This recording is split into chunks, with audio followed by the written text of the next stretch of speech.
Welcome everyone to this Legal Center for Palestine conversation, discussion, interview with Heidi Matthews, law school professor at Osgood Hall Law School, and if I might say, also a prolific public commentator on Palestinian human rights. Welcome, Heidi. First of all, before I continue telling the viewers what we will be talking about today, I'm glad you could join us in busy times as always for you. We're going to talk about a request that the United Nations General Assembly made last December to the International Court of Justice for an advisory opinion, specifically about humanitarian aid to Gaza, to the occupied Palestinian territory. Let me just read. It's a short, fairly short request that was made, and it should help the viewers understand what is at stake here. The question was from the United Nations General Assembly, what are the obligations of Israel as an occupying power and as a member of the United Nations in relation to the presence and activities of the United Nations, including its agencies and bodies, other international organizations, and third states, in relation to the occupied Palestinian territory, including to ensure and facilitate the unhindered provision of urgently needed supplies essential to the survival of the Palestinian civilian population, as well as of basic services and humanitarian and development assistance for the benefit of the Palestinian civilian population and in support of the Palestinian people's rights to self-determination. So that is a little bit of a mouthful, but I'm going to ask Heidi if you could tell us what is this about? How did this come to be? Why is it pertinent? Why is it important at this time in particular? Yeah, thanks for having me, Bill. And I'm going to start by contextualizing this request from the ICJ with other work relating to the occupied Palestinian territory being undertaken both at the ICJ and at the ICC, or the International Criminal Court, as well. They're separate bodies, separate mandates, constituted quite differently, but are doing complementary work, as we'll see in a moment, with respect to this question. So this request for an advisory opinion comes after the ICJ released its advisory opinion, a landmark opinion, outlining various reasons why Israel's prolonged military occupation of the occupied Palestinian territory has become unlawful, and must, as the ICJ said, be brought to an end as rapidly as possible. That opinion had been requested before the events of October 2023 for broader context, right? So this opinion, I think, or request for an opinion, is coming in part to supplement the 2024 opinion as it was rendered. So we get some really important findings in the July 2024 opinion, but it's not an opinion that's directed specifically toward the situation in Gaza, or specifically toward Israel's obligations, as well as the obligations of third-party states with respect to the military operation after October 2023. So this is, I think, in part a desire by certain concerned states, as well as the state of Palestine within the General Assembly, to get a more specific articulation of these international legal obligations in the context of Gaza itself. What we did get in the July 2024 opinion is a couple of important things that give flavor to this new opinion. So first, the court decides, as I've said, that the occupation is unlawful.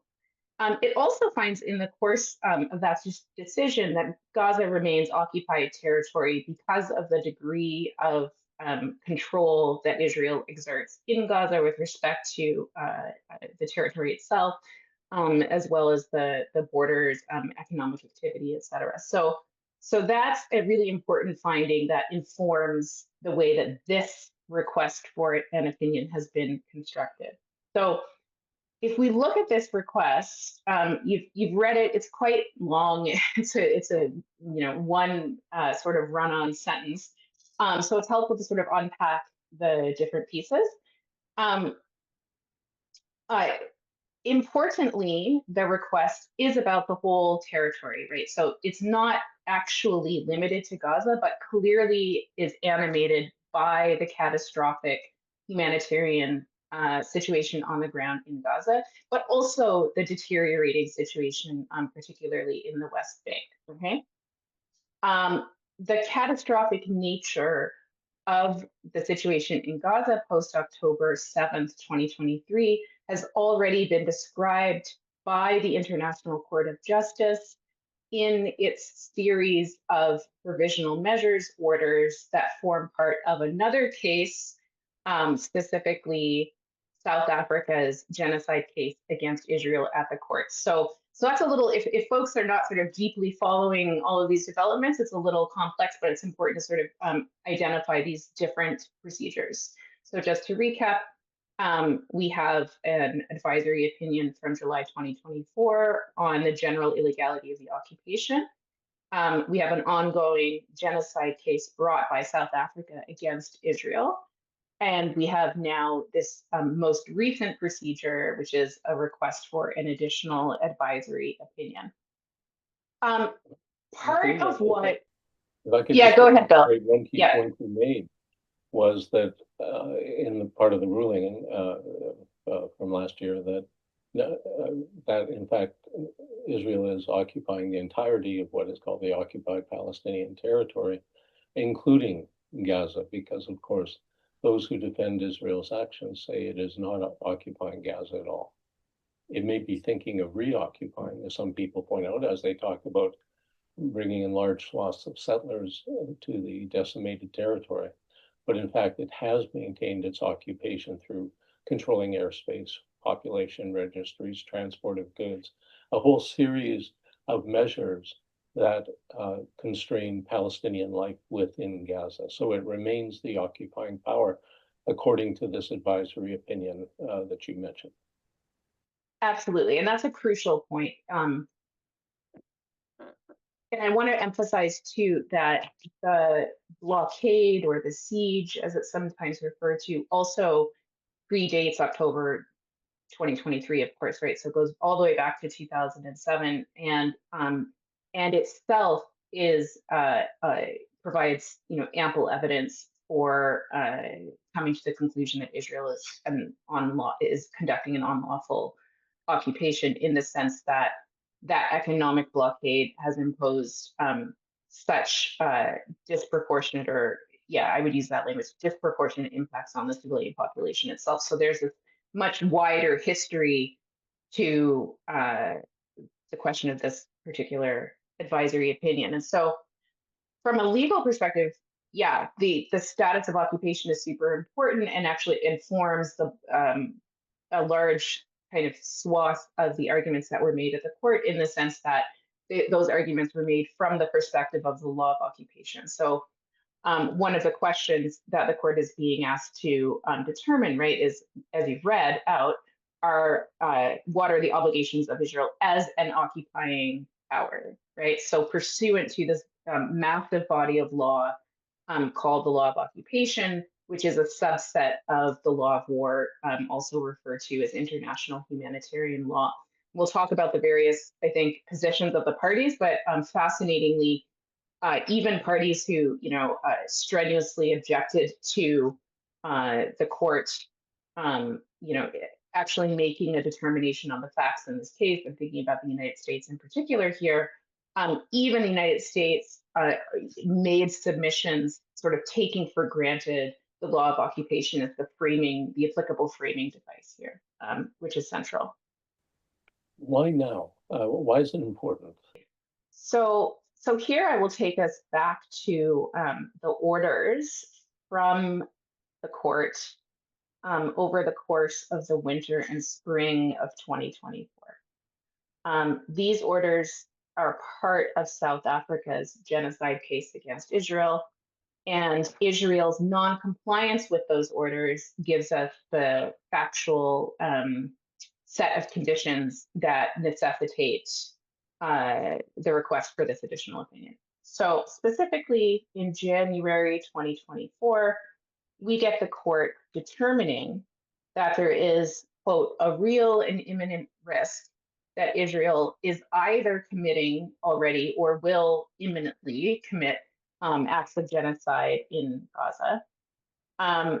The court issues two additional orders, one in March and one at the end of May, responding to the deterioration of the humanitarian situation on the ground and pointing out to Israel that it's particularly concerned with the threat of famine and starvation on the ground. And we're talking about, orders that were issued well over a year ago now. So already at that time, the court has told Israel and the entire world, right, that there is a risk of genocide, specifically a genocide that will be conducted in part through the intentional use of starvation as a weapon of war.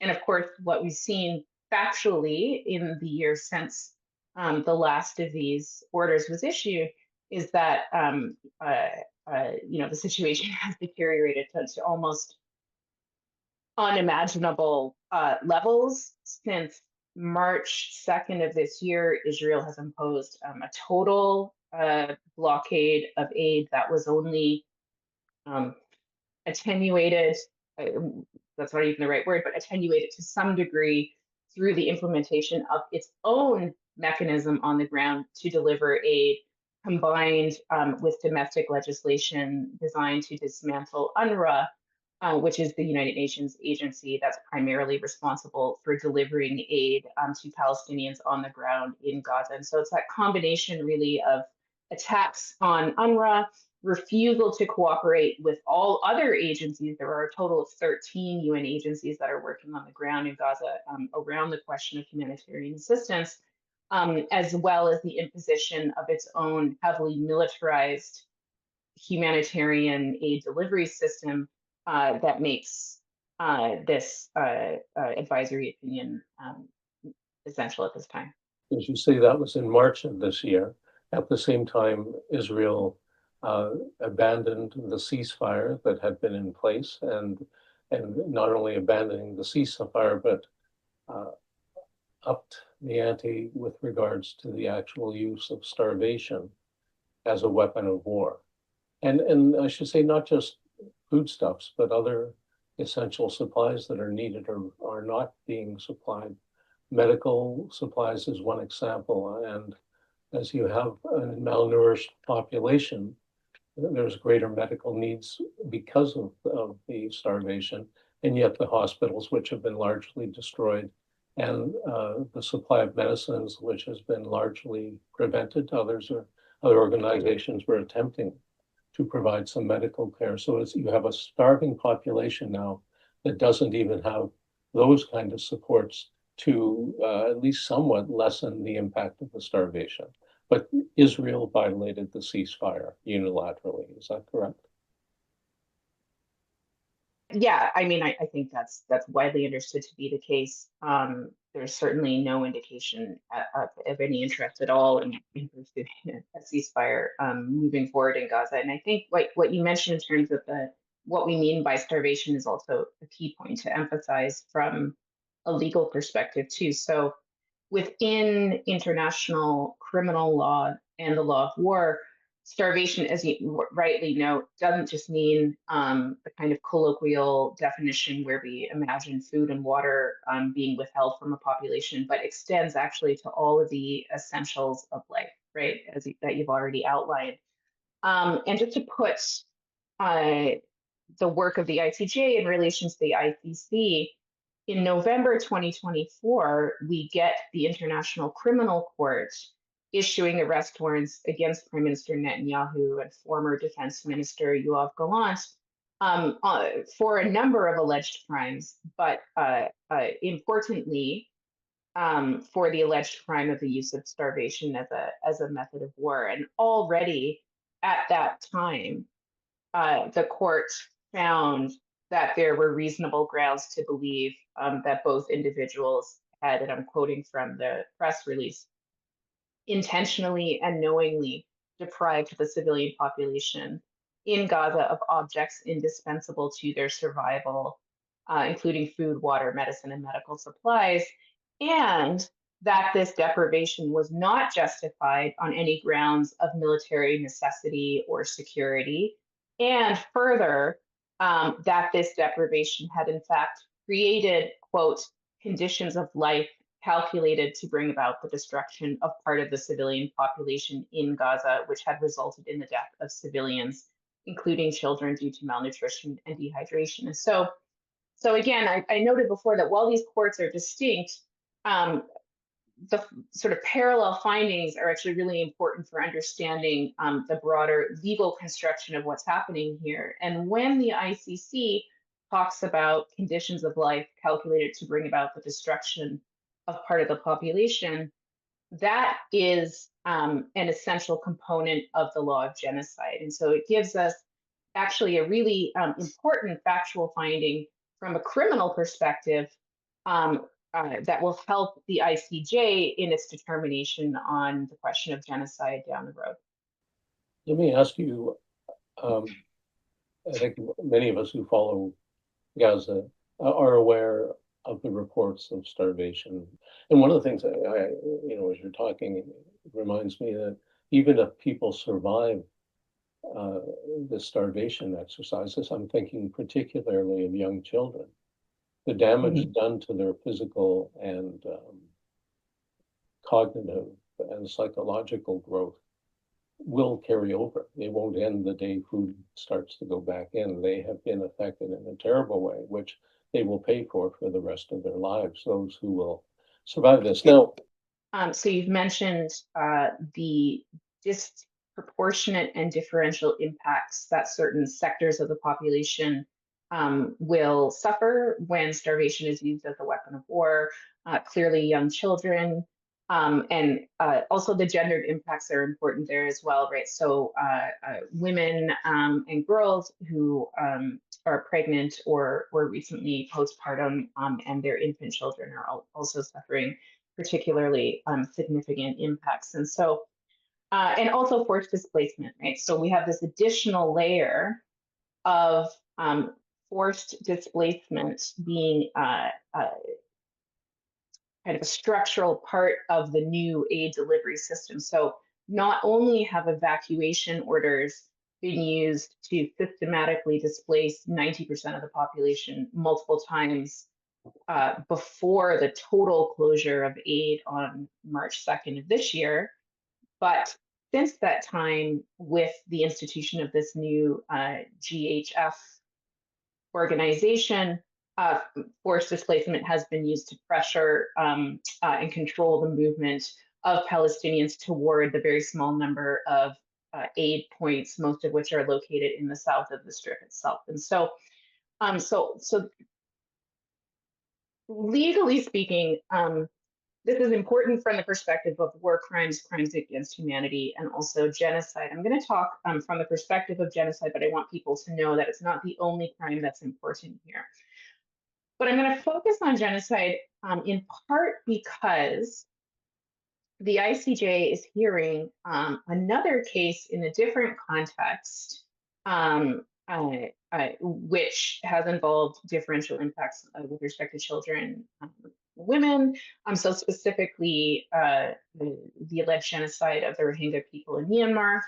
And in the context of that case, shortly before South Africa instituted its case at the court, we actually get Canada, alongside a number of its allies, the UK, Denmark, the Netherlands, and some others, giving a document as part of an intervention, which states use to tell the court what they believe to be the correct legal interpretations that the court should apply.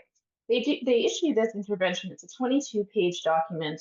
It's about the situation in Myanmar, broadly speaking, but it's really what it is the general statement of what the law should be as applied to a given set of facts. And so, what these states do, strikingly, is they spend a lot of time talking about how the court should understand the effects of activities like the ones we've just described in Gaza on children, on women and girls, and also the specific question of forced displacement. And so, in conditions or in circumstances, rather, such as the ones we've described, where there is this differential suffering, the court should basically put greater weight on that suffering to determine whether genocide has actually taken place. And so that's, I urge people to read the document. You can find it online at the ICJ site. Really, really striking because it's actually a bit of a blueprint for understanding how the court may choose to interpret the law of genocide with respect to Gaza itself. In terms of what we know about the impacts of the so-called Gaza Humanitarian Foundation, there's pretty striking evidence that not only is starvation itself being weaponized to pressure the population into either, voluntarily leaving Gaza, as we sometimes hear about, or, as Israel will allege, withdrawing support from Hamas in some way. But actually, these aid centers are being used to lure individuals to them where they are often injured or killed. And again, under circumstances where, as you note, because of the effects of starvation on the body, recent news reports have highlighted that people can't even give blood to hospitals anymore because you can't, ethically take blood from a person who's in a state of severe malnutrition. Yes, and it's, the Palestinians in Gaza find themselves in a situation of, do I starve to death? And it's not just an I, it's a we, because you think especially of parents caring for their children, maybe and for elders as well, saying, do we starve or do we risk being killed by going to a so-called aid distribution center? It puts them in an extraordinarily vulnerable spot. Presumably, there would be less of this if the UN agencies and other agencies on the ground, non-governmental ones that have a lot of experience in Gaza, were the ones who were distributing the aid in the manners, through the structures they've already established. There have been the killings at these sites, and it's a crucial time. Starvation is mounting, as are the deaths of those who try to acquire food from the distribution points. What has, at the ICJ hearings, I'd like to move to those a bit. And because there are interveners, there are governments and organizations that appear in the ICJ courts whenever they have hearings, advisory opinions.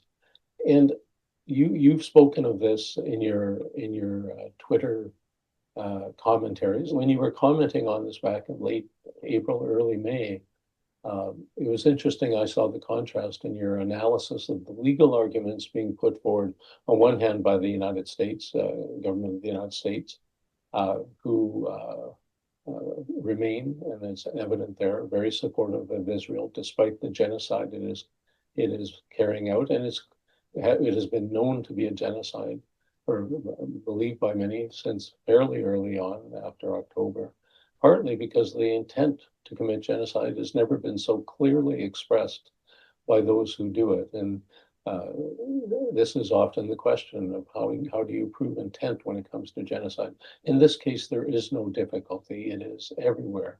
The commentary of Israeli leaders of what they plan to do to that population. And they continue to make such statements to the present. But we have the United States, of course, taking this out of Israel. There were other organizations, two that come to mind: the African Union, the Organization of Islamic Cooperation, took very different positions. Are you able to explain? I know it's in a lot of technical legal elements, and of course, with our audience, some will be lawyers and it will be more understandable. But of course, we also have other viewers who are not legally trained. Could you try to give a summary of what are the contrasting arguments that were brought by interveners to the ICJ on this matter? Yeah, and there was, as you know, quite a lot happening. So dozens of states and several intergovernmental organizations made oral submissions, over the course of, I think, 4 or 5 days. And so a lot of material. I'll hit some of the highlights, or things that stood out for me anyway. And I think what was really fascinating, was the fact that the United States even came to give submissions, right, at a basic level. And so we don't have Israel itself giving oral submissions at the court. It did submit written submissions. Again, those are available at the ICJ website. But we do have the United States choosing to do so. It certainly was not compelled to in any way. It could have chosen not to participate. It could have chosen to submit written documents and not submit oral submissions. Canada, for example, just opted out of this proceeding entirely, had nothing to do with it, and abstained from the resolution requesting the opinion itself. And so there are lots of different approaches that states can choose to take, both as a way of articulating their views on the law, but of course their views on the law in these situations are very closely aligned with their political positions as well. So I think looking at this in terms of like what these states or organizations are doing politically is really fascinating. So the U.S. did show up to make oral submissions, and in a way, I mean, the way I thought about it anyway is basically that the U.S. acted as a mouthpiece for Israel in a sense, and so it made the arguments that Israel didn't want to make, in part because Israel views advisory opinion proceedings as wholly illegitimate in and of themselves and wants nothing to do with them, and traditionally doesn't appear to make arguments. So the U.S. is basically acting as the sort of mouthpiece for the Israeli state in a sense. And one way it did that was two important ways. One was this exercise in legal formalism, right? So the U.S. Legal representative comes and starts by saying, this is not a contentious case. The court is not being asked to decide whether Israel has actually violated any of its legal obligations. What the court is being asked in the question that you started our discussion by reading is simply to articulate, right, in the abstract, what Israel's obligations are as an occupying power and a member of the UN with respect to humanitarian aid, and what those obligations of third states are. That's got nothing to do, the US says, with any finding of actual contravention or violation. And in fact, the US said it would be totally inappropriate for the International Court of Justice to write an opinion which made any findings about violation or responsibility for breaches in a situation where there is a parallel contentious case happening, namely the genocide case brought by South Africa. And so this is the kind of general frame that they start with. And then they say, so what we're going to do is not talk about anything on the ground that Israel may or may not be doing. We're not going to talk about the facts really at all.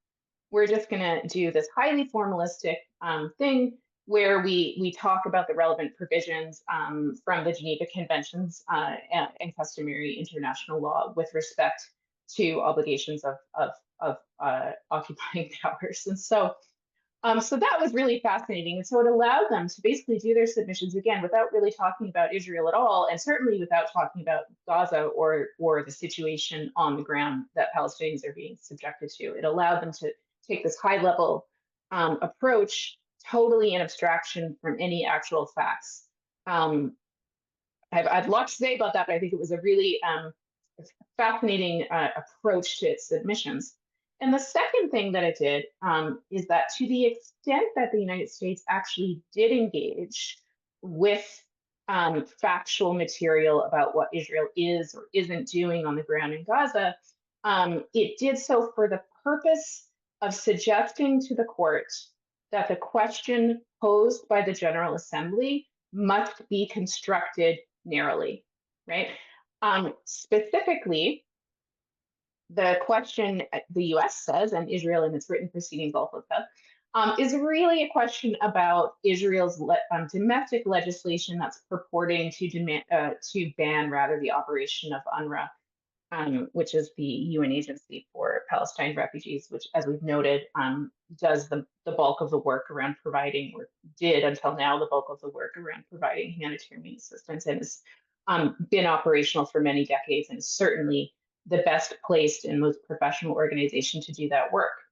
And so then the US turns in the rest of its submissions to reiterate Israeli government messaging around the purported lack of impartiality of UNRWA, allegations that UNRWA officials were involved in the attacks on October 7th, et cetera. And all for the purpose of saying basically that Israel is not obligated to cooperate rather with particular agencies, but can choose itself how it wants to facilitate humanitarian aid. And so what this set of arguments does is sets the ground for, in the US's mind and in Israel's mind, for the plausibility of this new GHF foundation, as opposed to Israel's having an obligation to cooperate specifically with UNRWA and other UN mandated organizations. Heidi, you've talked about UNRWA, described it as the UN Refugee Agency, relief and works. And these are works in terms of camps, in terms of infrastructure, water, sewage, electricity, etc. And then also about relief. And they're being cut out, as are other organizations. You mentioned other UN organizations present on the ground. So I want to emphasize the relief aspect of this. And let me just quote from Raji Sourani, director of the Palestinian for Human Rights, with regards to what is happening in terms of Israel replacing the structures with this Gaza Humanitarian Fund, the acronym being GHF. Raji Sourani says, "It is immoral and inhuman when committing the genocide to take responsibility to feed those whom have starved." In other words, Israel taking on that responsibility to feed those who have starved, while not acting according to the International Court of Justice provisional measures to allow humanitarian aid to enter Gaza. So a bit of a summary there, that Israel has claimed it will look after this, even though it is committing the genocide and preventing the required aid, the needed amount of aid to reach people. So UNRWA, of course, has come under a lot of attack, even before October of 2023. It's been, Israel has called it a terrorist organization, or at least members of it participating in terrorist matters. It has seek to diminish its importance, its relevance. What do some of the other interveners say that would challenge the U.S. position? Yeah, no, this is a really important point. Thank you for raising it. And just on the before we get into the positions of those other actors here, around Israel's allegation that both Hamas's diverting and stealing aid and otherwise obstructing civilian access to aid, that claim has been to a large extent by sources inside Shin Bet, so Israel's domestic intelligence agency itself, right, in a series of pieces. I believe it first came out in Ynet. There's also a discussion in the New Arab about this. We actually know that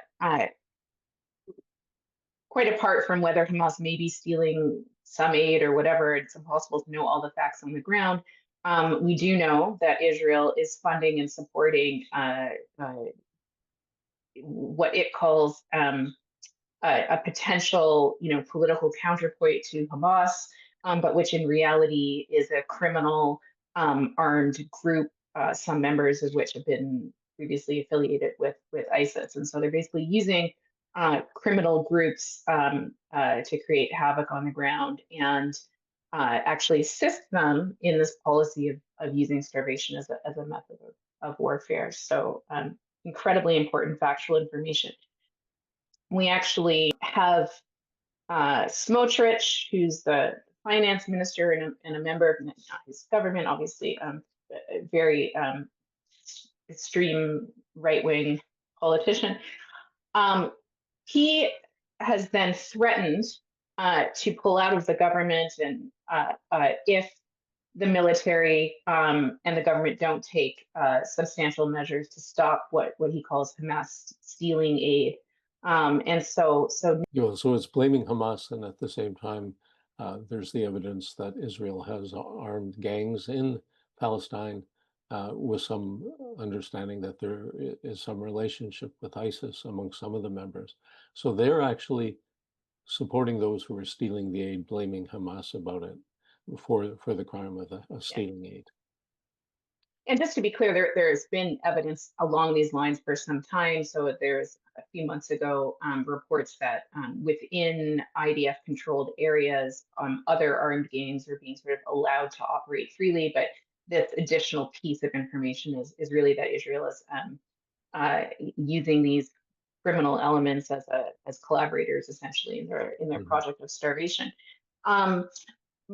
And so, but with respect to your question about how others have framed the request for an advisory opinion, I thought a couple of things immediately. One is the submissions of the state of Palestine itself with respect to this claim that the United States makes, specifically that Israel is, allowed to choose the mechanisms it wants. It's not obliged to cooperate with UNRWA or other UN agencies. So the U.S. relatedly says that the question of aid needn't be assessed today by the court with respect to the right of Palestinians to self-determination, because that had been adequately described already in the July 2024 advisory opinion.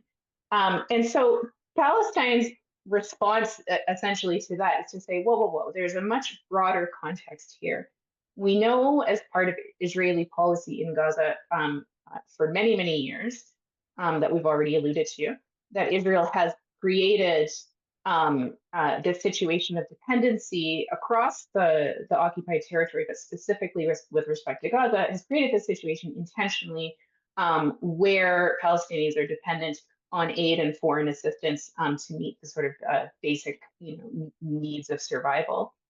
And now the way that Palestine frames it, and which I think is very, very helpful, is to say that now, after having spent countless years destroying Gaza's own economic and food production capacity, et cetera, creating this structural dependency on foreign aid and assistance, now Israel is turning around and denying access to that very assistance that it has forced Palestinians to be reliant on in the first place. And so I really appreciated that broader contextualization of the legal harm that's happening here. And that legal harm is, again, not just about genocide, not just about the war crime of starvation, but is about this much more fundamental human right of peoples to self-determination, which, as you know, covers the right to basically freely determine the shape of one's political future and ability to exercise as an independent political community. And so that's a much more fundamental human right that's at play, and that engages the broader structural context of Israel's brutal military occupation of the entire territory. Relatedly, and you wanted me to talk a little bit about relief as such, and so this, I think this contextual approach that the state of Palestine took was taken much farther by some other interveners, and thinking specifically of the OIC. And what I really appreciated in terms of their framing, and I'm just going to quote from my own précis of their submissions, they said to the court, what we're talking about here, again, in terms of the basic political and human right to self-determination, which sits, and this is the OIC's words, which sits atop all rights, right? So it's basically the primordial right. Without it, there's other human rights are impossible. This basic human right is vanishing under the conditions of hell in Gaza, which is being reduced to rubble. All other rights disappear under these conditions. What is left is the right to receive relief as the last step before the final fall. This right has been wiped out by Israel's decision to prohibit UNRWA's activities and to render impossible the intervention of other humanitarian organizations. And then the OIC goes on to say, it is up to the court to identify and characterize the ultimate right, the right to relief. None of us can know for sure that we won't see a day where we need the help of those who commit themselves to providing relief. And so this broader framing of the right to relief as perhaps even prior to self-determination, right? Because it's the right to have, the things we need to live, medicine, food, water, et cetera, I thought was a really effective framing and also a really effective approach to advocacy. Were there other arguments that caught your eye in terms of that opposed the U.S. position? Yeah, I mean, or offered a completely different take on it than what the U.S. brought? Yeah, so I'll pull a little bit because I think it's important to focus on, the arguments that were made by the state of Palestine itself. And I keep talking about the state of Palestine, but so people know that is the formal name of Palestine as an entity at the United Nations that has standing before the International Court of Justice. And so that's why I keep saying the state of Palestine. But the advocates for Palestine were amazing, particularly Artie Imsice, who's a professor of law at Queen's University here in Canada as well. He did a fantastic job. And he also, it was clear to point out a few things, but something that gets lost when we talk about Palestine and Palestinians as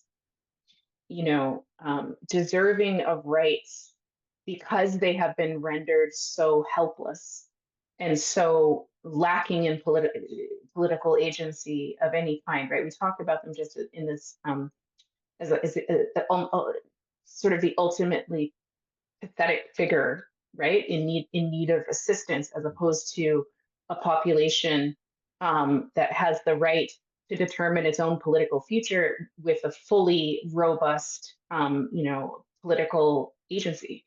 And so that's already, that's my own kind of gloss on what Artie put forward and what he's put forward in other contexts.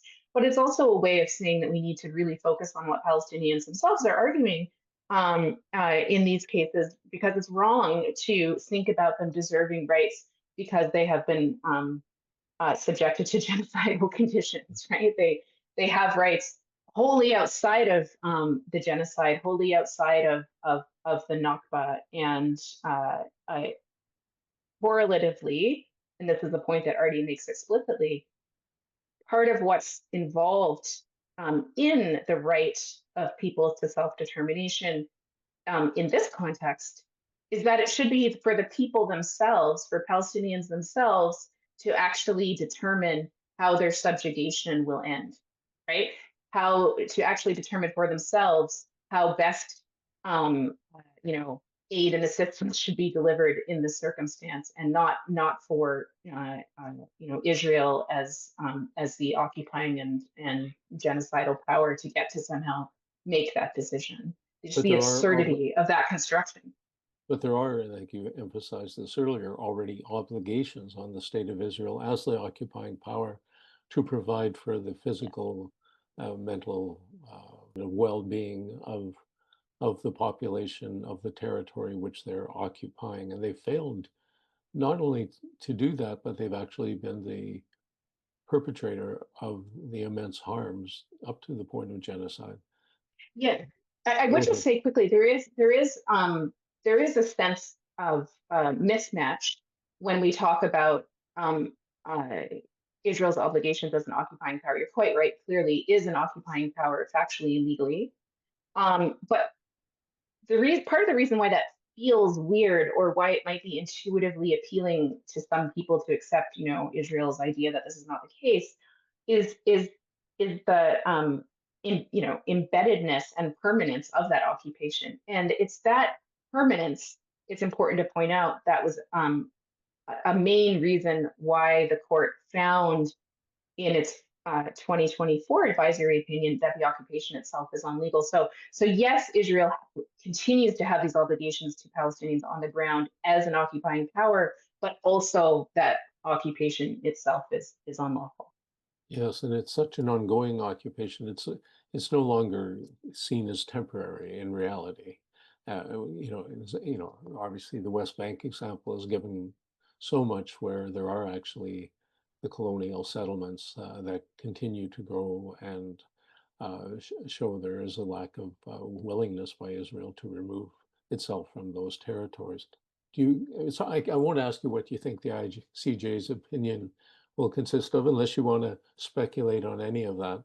That's tricky business to get into, but what impact might it have? Let's say it's favorable towards the Palestinians, the notion that UNRWA and the other UN agencies and the other non-governmental organizations that have been on the ground for a long time providing relief, if that is the advisory opinion favors that position, what impact can you see it having?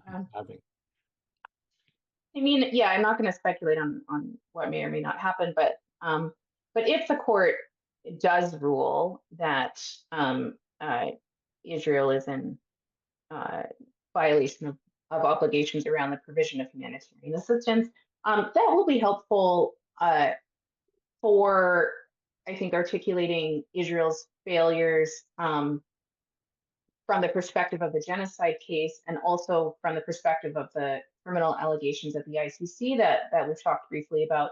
But I think ultimately we already know, right? There's not some like opaque question about what Israel's responsible for, and why it's failed to discharge its obligations. So I actually think that the strength of an advisory opinion like this will be less with respect to Israel, who will almost assuredly totally disregard it, but will be for the benefit of third states like Canada and others, who have strong relationships with Israel economically and politically, are in a position to take steps to end the occupation, to take steps to end the genocide, but and have sort of started to take one little tiny step here or there, but have ultimately not turned over their foreign policy agendas with respect to Israel. It'll be most important for them, right? Because it'll be another strong statement by the World Court, as we refer to the ICJ, in terms of what other states must do to bring about again an end to this suffering. And so there's lots of policy recommendations in this regard. We can talk about some of them if you wish, but generally it will just make it clearer to states that they are under an obligation to actually do something to bring Israel in line with its obligations, and to bring themselves in line with their own obligations under international law, which include the obligation to undertake efforts to ensure compliance with the basic rules of international humanitarian law. It's one of these tragedies as we see unfold, the horrific nature of what is happening to the people in Gaza. And then the governments, particularly of the Western governments, including Canada, who have not challenged Israel in any substantive, meaningful way. Okay, so there is the legal side you've emphasized, of course, the continued political mobilization. And it's been amazing, really, for the last 20 months or so.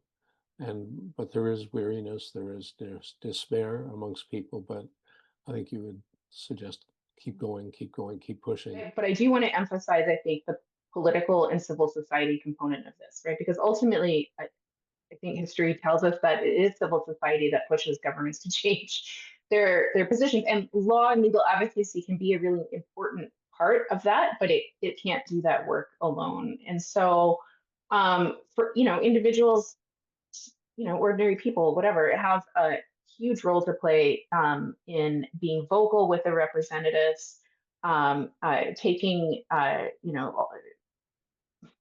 the action they're comfortable taking to bring attention to the situation, and then supporting other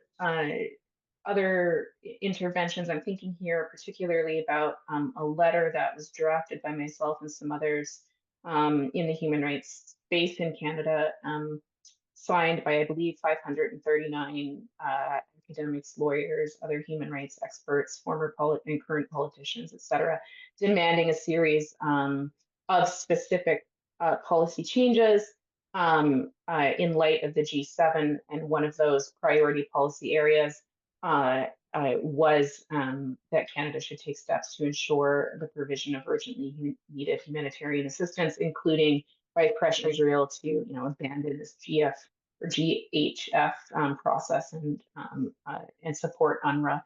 Things unfortunately take time. I mean, more than I do. You've been in the space much longer than me, Bill. So yeah, I think having hope despite the frustration is the only way to continue.